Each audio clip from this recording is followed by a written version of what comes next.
Vārdu ņem Visvalds Lācis. Mani dziļi skāra un aizvainoja mūsu augstākās padomes deputāta Aleksandra Kiršteina noslēguma teicienus, tā kā es pieturos faktiski pie dienas kārtības punktu par iepriekšējo jautājumu, ka mums vajadzētu saprast, ka tomēr par augstāko padomu izvēlētiem deputātiem ir balsojuši Latvijā daudz vairāk cilvēku kā par pilsoņu kongresa delegātiem.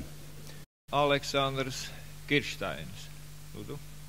Kad augstākajā padomē visus lēmumus nepieņem PSRS pilsoņi, ne frakcija līdztiesība, bet lēmumi tiek pieņemti Latvijas Tautas fronts frakcijā, kurā ieiet arī neatkarības kustība un arī sociāldemokrāti, un kurā ir, es zinu tikai vienu laikam, kas nav Latvijas Republikas pilsonis, tātad šī pati lēmuma pieņemšana notiek Latvijas Republikas pilsoņu vidū. Un šie Latvijas Republikas pilsoņi ir ievēlēti no vismaz 2 reizes lielāka Latvijas Republikas pilsoņu loka. To nekad nevajadzētu aizmirst šeit, pieņemot dažādas lēmumus. Paldies par uzmanību.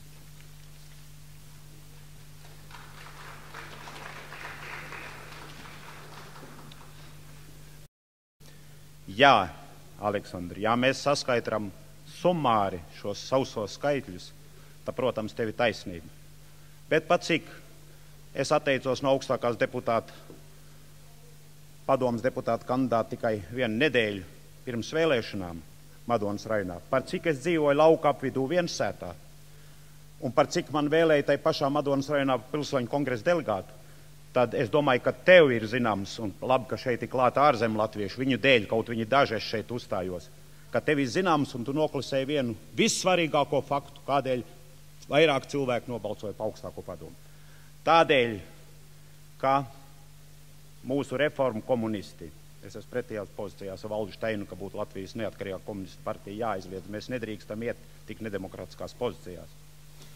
Mūsu reformu komunisti tomēr, kas bija varu paturējuši un ir paturējuši līdz šim brīdim ar visu savu komunikāciju aparātu, ar visu savu varu, ar visu drošības komiteju priekšgalā, visos apriņķos, rajonās, Rīgo, visur, ar visu milzīgo propagandas aparātu viņu rokās, sākot ar Labvakarus, ko skatās vairāk kā varbūt miljonus latviešu, ar visām avīzēm, veicināja Latvijas toreiz PSR augstākās padomes vēlēšanu. Un šī pati milzīgā vara, ko es uzskaitīju, ar katru savu soli kavēja Latvijas pilsoņu kongresa vēlēšanas. Laukos man blakus Viensētā, 6 km no Lielceļa, 11 km no centra, katrai lauku tantiņai piebrauc klāt valsts automobīlis, nevis privāta automobīlis. Un šī tantiņa novēlēja, viņa ienes nuru mājā, bet viņa nevarēja aiziet 11 km, un mēs nevarējām viņus aizvest, un lielu daudzumu nevarējām sevišķi lauku cilvēkus līdz vēlēšanu vietai, lai iemestu savu balsi, nodotu pa Latvijas pilsoņu komiteju. To nevajag aizmirst. Ja abiem būtu vienādas demokrātiskas iespējas, grūti pateikt, kuram būtu vairāk, un iespējams, ka šis skaitlis būtu otrāds. Un ja to zina šos apstākļus, tai negodīgi un necienīgi beigt savu uzstāšanos ar tādu frāzi.